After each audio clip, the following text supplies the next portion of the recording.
everybody, and I got two words for all of the Philadelphia sports. We're back. That's right, I got my Eagles hoodie on because at the beginning of the season the Eagles were 2-2, and everyone was saying fire Nick Sirianni. He's terrible. He has to go into the bye week. I remember going to the bye week and everyone hating him, but now he is a Philly man. Ever since he shaved his head bald, the Philadelphia Eagles are 3-0. They beat the Browns without the break. It wasn't pretty. They picked up a lot of momentum in a win against the New York Football Giants, 28-3 win. Then they picked up even more with a 37-17 win over the Cincinnati Bengals in Cincinnati, I will add. And that's not it. There's more to talk about, but we'll start on the topic of the Philadelphia Eagles because they were a big part of Sunday's success. The Philadelphia Eagles, like I said, they started this year really bad. They lost their second game of the year in a game they 100% should have won. They were driving down the field. Saquon caught a pass. The game would be over. The Philadelphia Eagles would beat the Atlanta Falcons. But then the Falcons had an easy drive down the field for a touchdown, and the Philadelphia Eagles lost. They then proceeded to lose a game where they didn't have a lot of starters, and I wasn't too disappointed in that loss because we didn't have a lot of starters, but still annoying to lose to a team you know you're better than. And we're better than a lot of teams in this football league, and we proved it over the last few weeks. But this week they dominated. Devontae Smith came back from a bad game. He had a touchdown, a 50-yard one.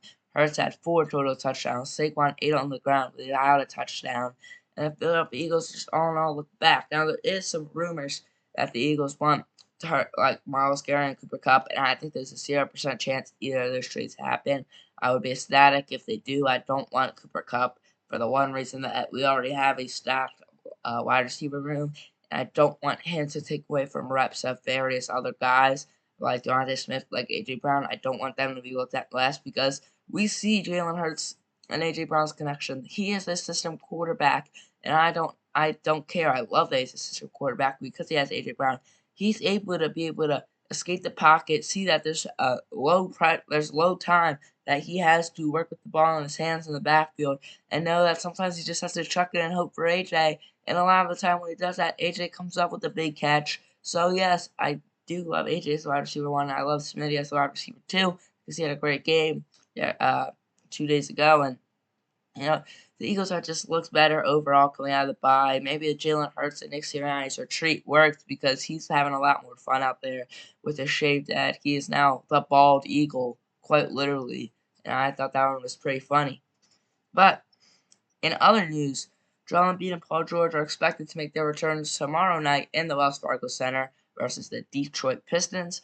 Obviously, the Pistons are not primetime basketball, but Paul George is, Joel Embiid is, especially when they're playing one man in particular, Tobias Harris. Yes, that is right. Tobias Harris makes his return to the Wells Fargo Center. Expect a lot of booing tomorrow night because while we don't really care about the Pistons because we know they were better than them, it's a Brooklyn Nets situation. We know we can beat the Nets, but they have Ben Simmons. We know we can beat the Pistons, but they have Tobias Harris. A bad Tobias Harris. A terrible Tobias Harris. And I just hope Embiid goes out there and drops 50 on him. And my other news, they picked up their first win of the season in Indiana on Sunday at 3:30, a doubleheader with the Philadelphia Eagles game, probably unintentionally, but it was because the Eagles game did get flexed from 4:25 to 1 o'clock for reasons undisclosed, and their next week game, which was supposed to be prime time, got flexed to 4:25 p.m. So the Philadelphia Eagles do look to be back, and so do the. Hold on, I gotta send a quick text message.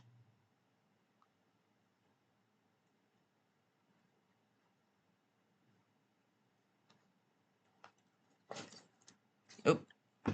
Sorry, I was just alerting my dad not to yell that he is home because I am filming, so I don't want to have to edit it. That's not fun. Yes, it is, but it just takes longer.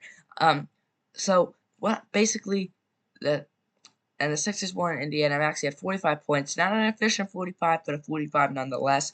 And so the Sixers are 1-2. I was hoping that we wouldn't be 0-3, and Paul George, Embiid, like they're right back, and so they're not.